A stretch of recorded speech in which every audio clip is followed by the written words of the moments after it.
Hey, business building warrior. Hope you're having a great weekend. If you're listening to this right when it comes out, it's on a Saturday. This is our weekend update. A weekend update, if you're new around here, just means we've gone back in time, maybe a few days, a few weeks, or a few months, and we've grabbed some inspirational, informational, helpful tips and strategies from recently popular episodes where we've typically interviewed a guest who's a success story from our community, and we put them on the stage and we talk to them about what's working, what isn't, what challenges they're facing, what strategies can they share with us, excuse me, about their business. So let's dive into this weekend update in just a moment, and you're going to hear the clips that we've compiled for you today. But before we do that, a couple things about this show. First, if you're brand new around here, you should know the vast majority of our episodes are, as I just described, interviews with successful students from our community. We've got a free Facebook group. As I'm recording this, over 72,000 people from around the world using the strategies we teach to build beautiful businesses online. Jump in there if you're not a member yet. silentjimdotcom has the link. The other thing that all of these people have in common that you've heard on the hundreds of episodes of this show are the fact that they're using the Proven Amazon course strategies to grow their business. Now, inside the Proven Amazon course, you will find dozens of helpful modules that can meet you where you are and take you to the next level. So we have students who have $10,000 or $20,000 or $50,000 or more businesses who study the content in the Proven Amazon course. And we have brand new people who've never sold anything online, and they're not even sure if this is a business that's right for them or not. We've got modules for everyone. The course grows with you. So that's the other thing that all of our guests on this show have in common is they are successful students of those strategies. So we're very proud of the fact that we've compiled hundreds of interviews with those students. If you want to see even more success stories, jump into our free Facebook group, like I mentioned, at silentjimdotcom. There's a link to the course. There's a link to our coaching, all that good stuff. Something else I want to put on your radar before we jump into the content for this weekend episode is the fact that July 6th through 8th of 2023, you want to circle that on your calendar and plan to join us in Columbus, Ohio, as hundreds of listeners to this show gather along with nearly all of our coaching team. We have about 60 coaches. Hundreds of listeners to this podcast are successful coaching students, Proven Amazon course students, all the sponsors who can't wait to be a part of the excitement. We're all going to go to Columbus, Ohio, July 6th through 8th for our 11th annual get together with over 40 breakout sessions for content for absolutely every stage of Amazon experience or e-commerce experience. If you're brand new, just checking it out, you're going to love this event. If you've got a $100,000 a month business and you're looking to expand, you're going to love this event. You need to be there. It's great networking. You're going to have a blast. If you've listened to a handful of episodes recently, you've heard us talking about it. If you have questions, get over to theprovenconference.com. Odds are we answer all your questions there. Again, the website, remember these three words for our July 6th through 8th event. These three words, The Proven Conference. Go check it out. Hey, let's get into the weekend update. Can't wait to show you what we've got for you today. Along the way, as I was learning that too, that was right around the time that you guys were talking quite a bit about the proven product partnering model, working with other brands, right? The PPP model. And I knew that resonated in me. Like I felt like I liked that path. Something about that just really clicked in me. It's very relational. It's talking to people. It's building long-term relationships and kind of growing with them in their business. Yeah. And for those who don't know, proven product partnering, like Jonathan just described it, it's one of the modules in Proven Amazon course, but we teach you how to help brands get on Amazon basically, and then get paid a percentage of the results you generate and a flat fee too for helping them get set up and that sort of thing. It's a great business model, high demand. And once you have a basic set of Amazon skills, you're ready to start experimenting with it. And you'll find a lot of people out there ready to talk to you, trying to get their brand, that maybe it's their family salad dressing, for example, right? Like, help us get this online. There's huge demand for that sort of thing. Absolutely. And so what was kind of neat though, was just that gave me a framework for even figuring out how do I want to structure this thing with my parents, right? It was technically their business. And so that I set that up technically as like my first client, my first partnership. And in hindsight, that was an enormous blessing because it forced me to look at how do we structure this deal that's in a true best win-win long-term relationship. that they have to be profitable and they need to be making more than I'm making, but I need to be making a good wage as well for the value that I'm bringing. And I was able to really do a deep dive into our numbers and those kinds of things and work that out with my parents to find what's a good percentage, what's a healthy approach for this. So that became a framework for future clients because I knew what was going to work long term, because I knew that and we're doing a deal with family, you have to set those kind of parameters up properly so that it's set up for success, But so I wanted to go to the PPP model, and I learned and expended my learning curve on our own brand, and which was an advantage that I had. If you're just coming in and maybe you've not done that, I get that. Not everybody might have that same advantage, but having Nathan as a coach was tremendous because he just crash coursed me on it, and that became, like I said, that business, the salad dressing business. It was 5 or 6 years at the time prior to just doing local stuff, but then really quickly, Amazon became the primary revenue stream for that product line, and still is today. It's the main thing. We still sell in some stores and stuff, but really, Amazon's the main. Oh, that's awesome. Are we still doing some fulfillment for you guys through our prep center? Are we? Yeah, you guys do all of our merchant fulfilled stuff. Do we? Okay, I didn't even know. I knew that. That's how detached I am from that part of my business at times. I'd seen your stuff on the shelf last time I was in there, which has been a while back. But okay. Yeah. We send in all the FBA stuff, but yeah, you guys do all the merchant. That's great. And it's going well. Your dad's happy with it. Your parents are happy with how it's rocking. Yeah. If anything, actually, that's we're at a growth challenge for that business because he can't produce anymore. And so we're talking with co-packers to get that at scale. We've had a lot ever since COVID and the conversations with co-packers, everything's gone haywire. So we're finally dialing that in. But really, we've been at the point to where every week we're running out of inventory. So it's wow.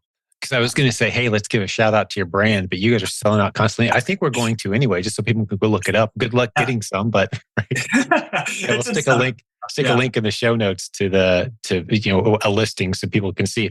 It's Brick House, right? It's like organic, healthy salad dressings. Yeah. Correct. Yep. So it's all clean label, low carb, low sodium, all of that. That was we were going through some health stuff at the time. That was kind of the angle that Dad, who's a chef, he got frustrated because he was making health changes and all the salad dressings out there were full of junk. And you think you're trying to eat healthy and it was ruining your salad, right? So, so he can just go make a new one. I couldn't do that. But so yeah, that's kind of the basis of that brand. But again, for me, that's just served as a testing ground to learn how to do this. And really listening to more podcasts as you would talk about this, Jim, you gave me confidence to actually go approach other brands because I felt like, I'm just a few months into this. I don't know anything about Amazon. All I know is the couple of things I've done with our brand. And I've seen some degree of success and seeing it working. But you would say, go talk to people, go to trade shows and tell them, you're a part of this community of, at the time, 50,000 people. I don't even know what we're at now, 70 something or 71, going up on 2. Yeah. Yeah. We've grown. And I did that. I was working a trade show for our business with my parents and went up to some other products that looked like they could do on Amazon and just said, hey, this is what I do. I help brands get on Amazon.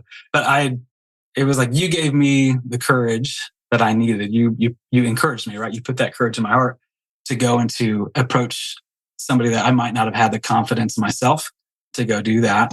And that was huge. That's great. Well, let's give, I've said different versions of kind of what you just said a good handful of times, encouraging people what the value of the information that's stored in your head, just hanging out in this group and selling a few things on Amazon. Let's say you've been doing it 6 months or a year, and you've sold a few $1,000s a month during that time. You know the basics.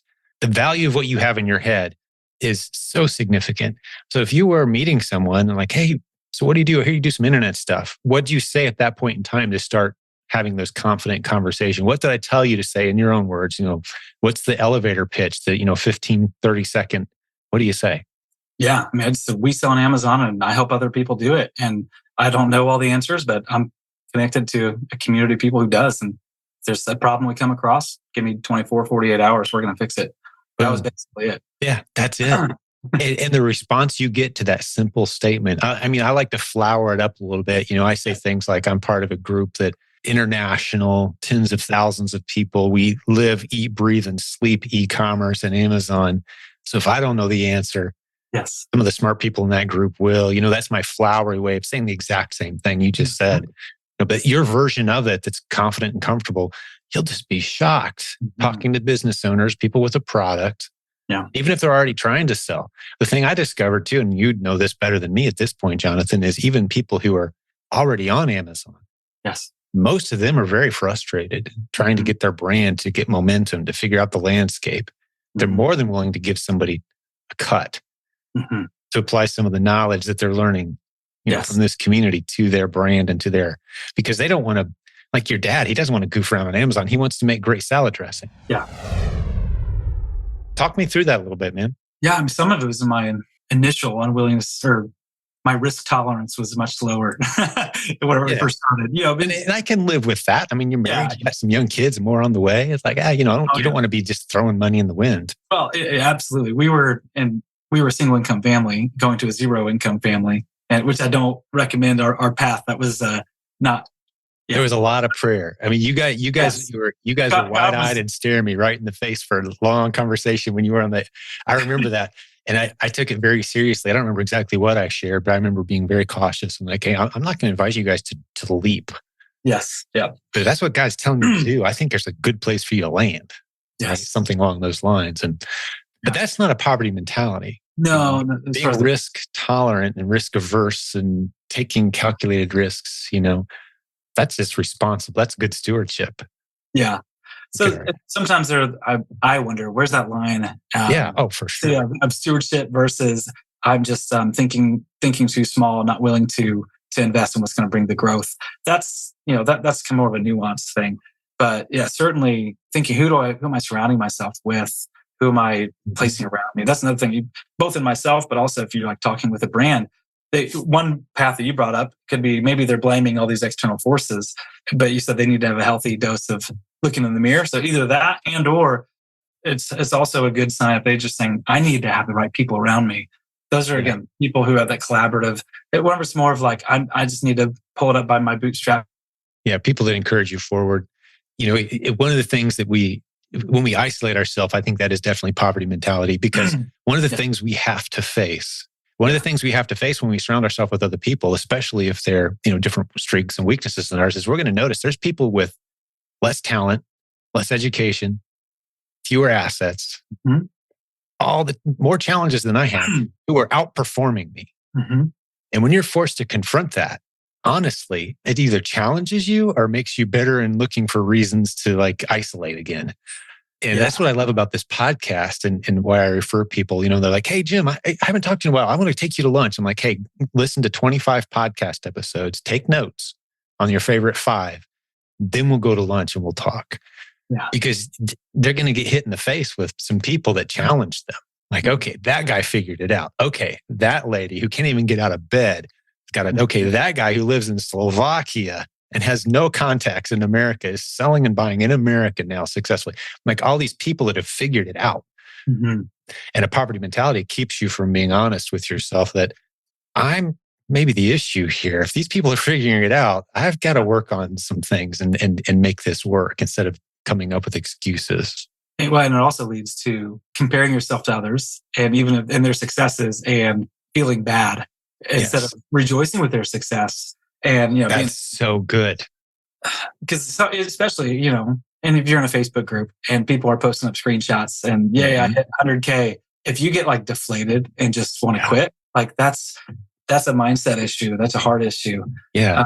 You hear this thing, comparison is the thief of joy. When we say it, and I don't necessarily disagree with it because if you're saying, well, I'll never be that good. Who are they to shove it in my face that they achieved that? And you kind of make it as a negative towards yourself.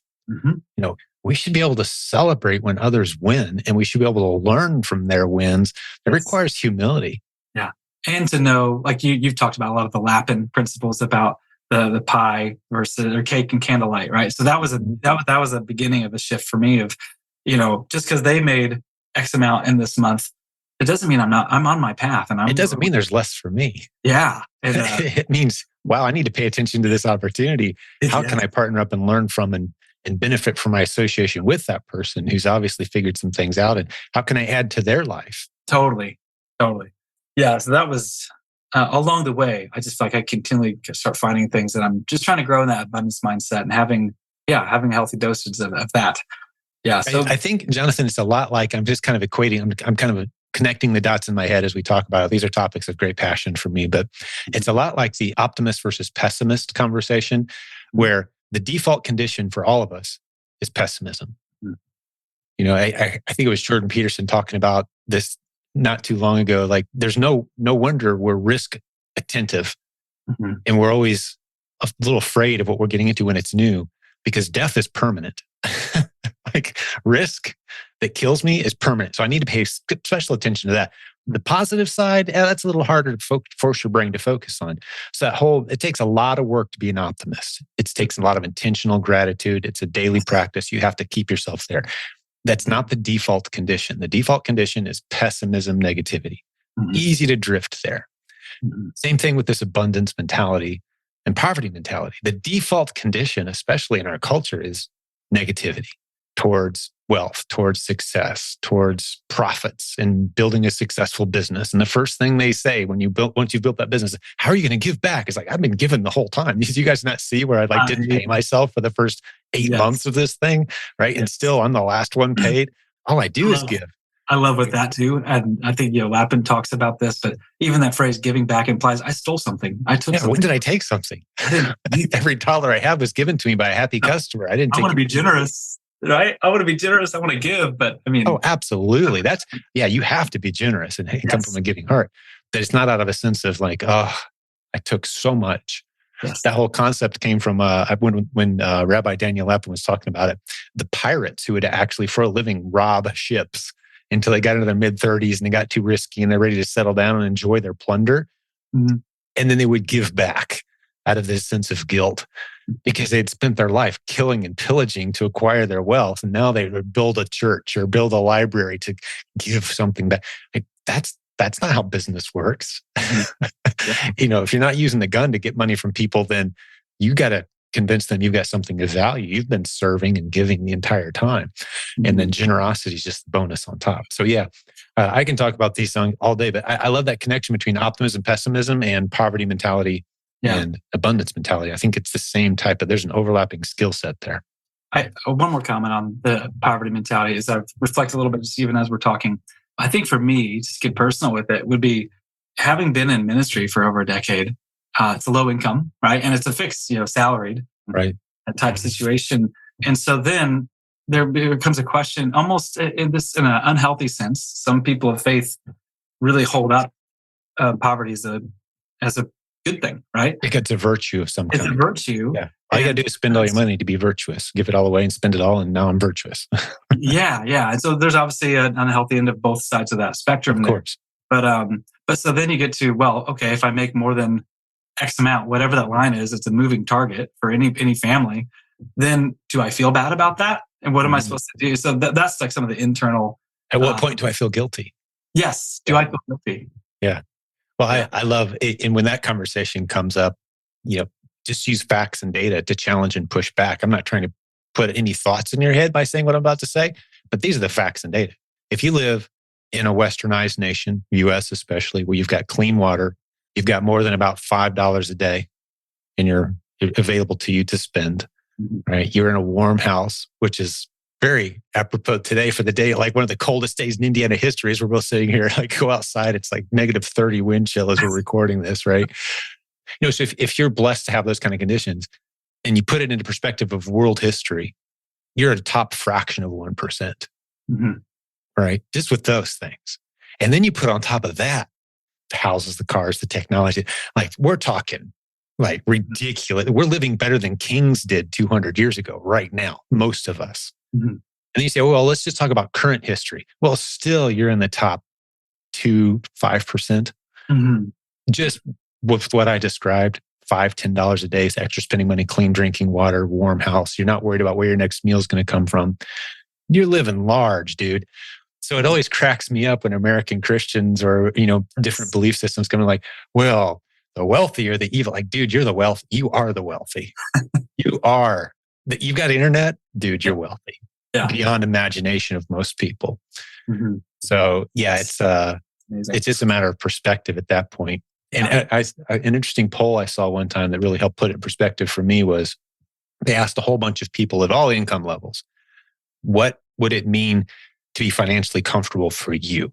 Like when you look at someone else and go, oh man, they must be comfortable. Mm-hmm. And they just said, name a number. And they said, oh, by the way, what do you earn? As the follow-up question, right? So they had 2 numbers. Yes. Everybody gives a number that's about twice where they are right now.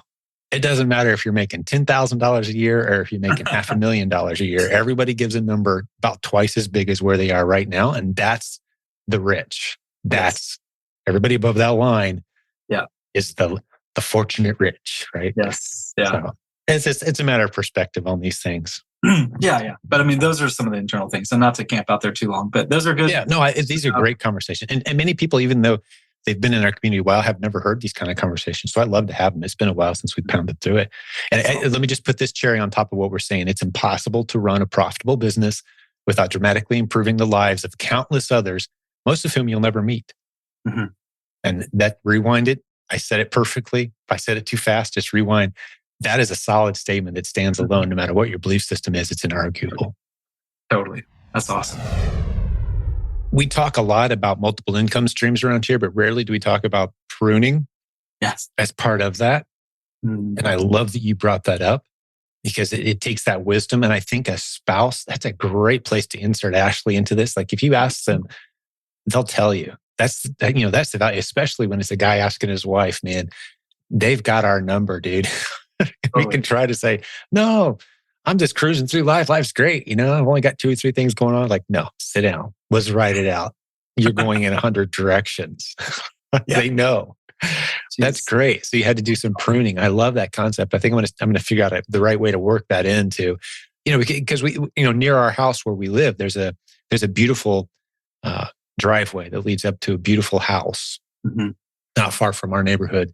And once every 4 years or so, the beautiful trees that line that, they just chop them down to nothing. Mm-hmm. I mean, they're just like ugly, nasty stumps with a few things. But then as they grow out that year, they're bigger and more beautiful than they ever were before. And that's a biblical concept of pruning. Mm-hmm. So I love that. It's not just a matter about adding more constantly. What do I need to cut out? What do I need to get rid of? Life has seasons. And that's where the value of prayer comes in. The value of a spouse who's kind of connected, that can read you and see what you need for the season you're in. And for what season's coming soon, Yeah. And for us, it was saying, in this season, what are we saying yes to? And here's these couple of things that we want to go all in on. And I'm going to say no or cut in half a bunch of these other things. And that was a huge pivot point for us to help me just really focus my efforts. Because when you're trying to do 7 or 8 different things, or even 3 or 4 different models, you're spinning your wheels. You don't get the traction that you need. Yep. Really, because you talk about that, to bolt, not bounce. And I would hear that in all the podcasts, but then like most guys are like, no, but that doesn't apply to me. I can do some bouncing. Sure. I can do some. Yeah. So, but to really get something down, get it systematized. But then certainly there's opportunities. You can add, you can do more than one thing, but you can't be starting more than one thing at once. And that's what I was trying to do. I was trying to start 3 or 4 things. Oh, that's good. That's profound. Man, I love that you've kind of connected these dots based on things. I don't think I've ever said that exact phrase. You can run multiple streams of income, but you can't start them simultaneously. There's a lot of, and the reason that is because when you're starting something, and I have said this before, there's that period of intense focused effort that makes almost everything else just kind of, the volume goes down to 2 on everything except this one thing, the volume's at 10. And, you even kind of have to warn your family at times. It's like, okay, I need like 4 weeks where I'm not going to be normal because I'm going all in on this. Then after that, hold me to it. We're getting back to balance. But right now it's going to be very unbalanced. Launching is out of balance, but it's required. It's a period of time. So if you try to do that in several different arenas at the same time simultaneously, it can be big trouble. And none of it will end up working out. Yeah. Where else do you want to go from here? I definitely want to dive into, what you're doing for clients. And if someone wants to work with you guys, how they can do that. We'll stick that in the show notes for sure as well. Those are 2 things I definitely want to hit. How's business and how can people get a hold of you? But what else is on your list of things that we need to hit and talk through today? Maybe share one of your wins, besides the brick house, what's another project you guys have worked on that you're enjoying? Yeah. So, a huge, win for me has just been we've been growing, Abe and I, with our business. It's called Online Biz Momentum. It's the agency model, working with brands. So just taking that PPP model and doing that at scale. We've been growing our team. Our staff of people to run ads and to make listings and those kinds of things. That's been giving us the capacity to do more. That's been really rewarding. It's been a huge challenge, especially recently. Just some new hires have been having to make, and finding the right people is so essential. Having the right people. Yeah. You can have an SOP, but that doesn't mean it's going to turn out great. Did you ever read that? Did I ever have you read that book, Entreleadership by Dave Ramsey?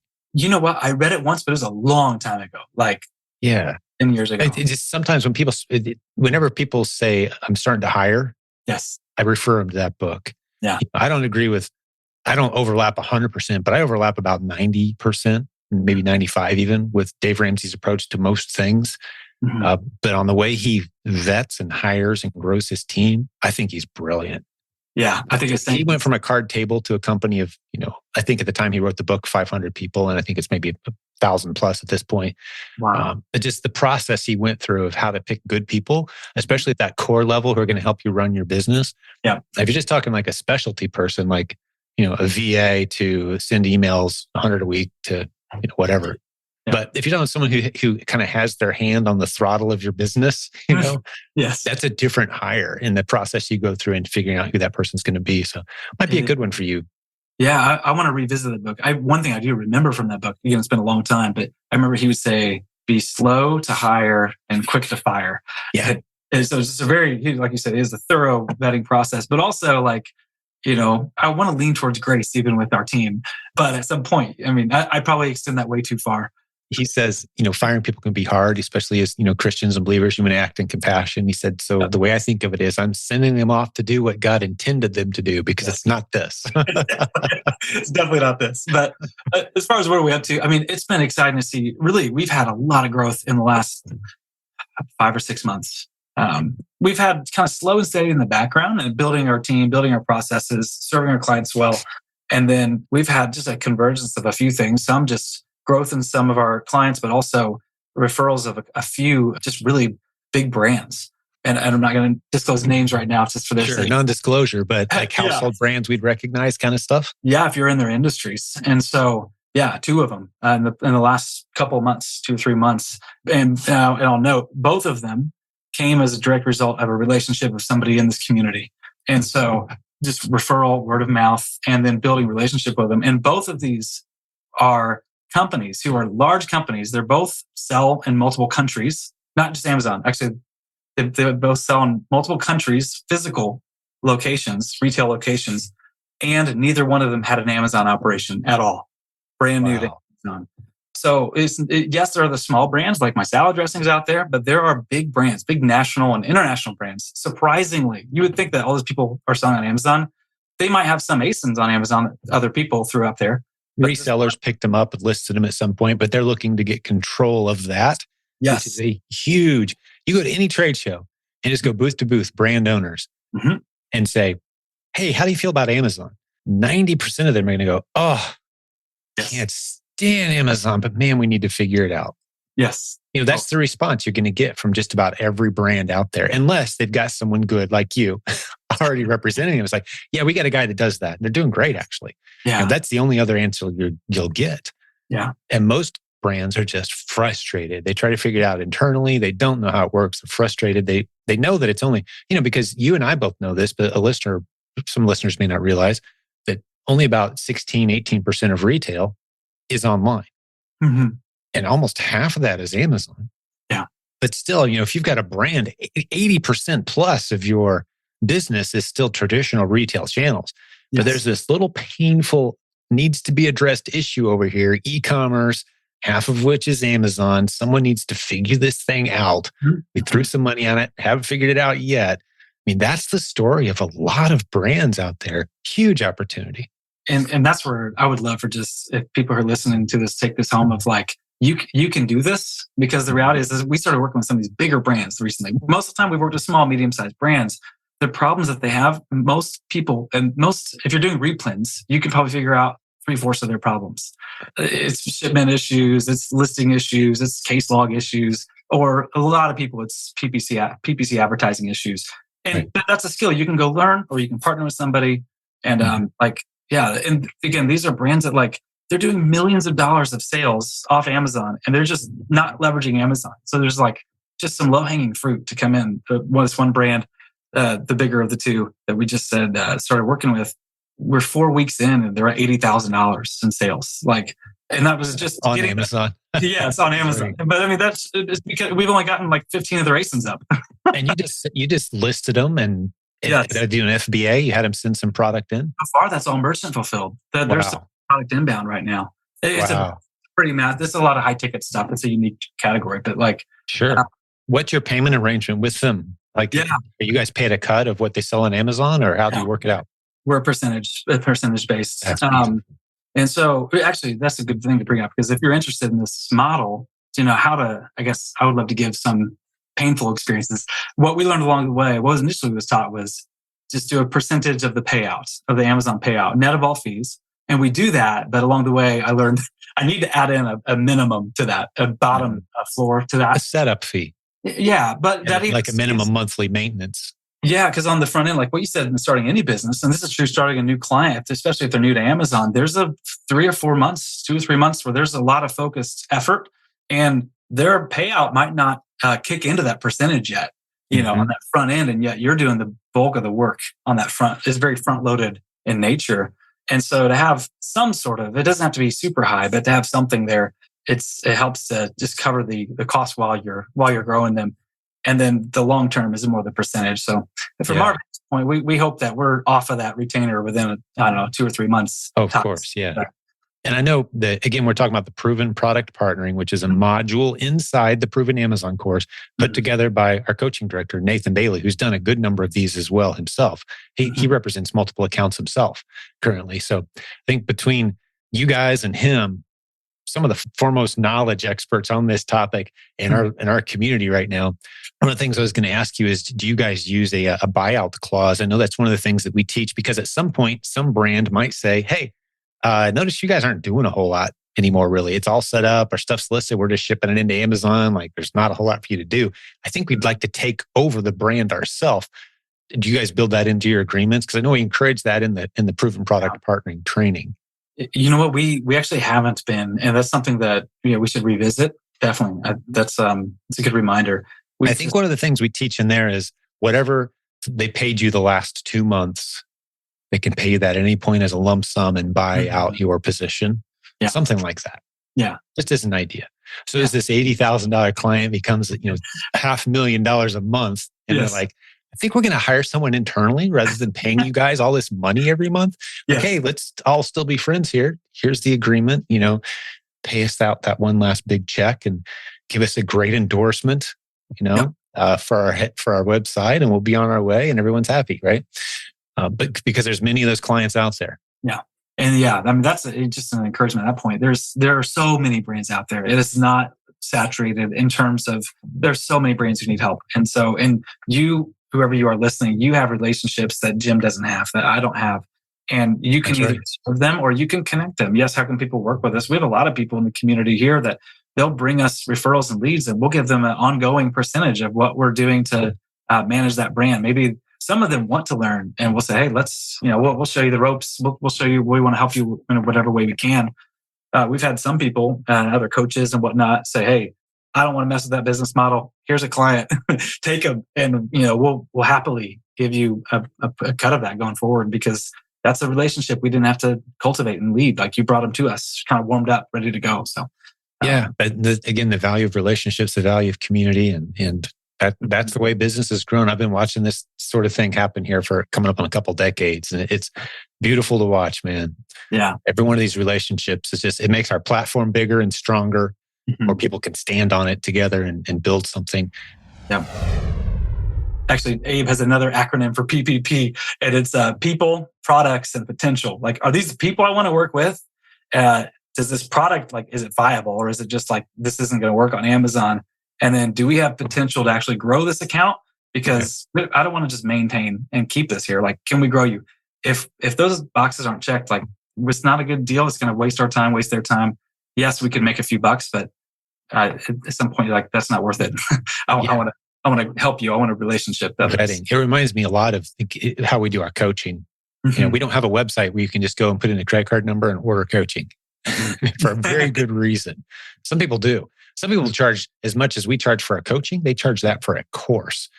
And people just plug in their credit card number and they go to town and just disasters ensue because people have to be positioned properly. The person, the season of life, their health, their ability to focus, all these factors go into it. What's their financial situation? Are they desperate? Desperate isn't a good foundation for a season of intense focused effort on a new venture, right? You can be desperate and hustle and do some other things, but getting a coach when you're desperate, no, probably not the best move. So we really do vet out who it is we're going to work with because we want success stories long term and great relationships, and not people acting out of a desperate position, basically, or spending their last few dollars on their last hopes. Like, no, you need to be flipping books. We tell people in that situation, hey, contact all the neighbors, all the friends maybe on Facebook, and say, hey, I'm selling things online now. I'll give you half the money if you got stuff you're trying to get rid of. I'll come pick it up. I'll list it. I'll do all the work. You get half the money. Mm-hmm. You'll have more work than you know what to do with. And you'll be putting a few $1,000s a month in your spare time in the bank. Like, that's what you need to do right now. Totally. Until you got some margin in your life. That's awesome.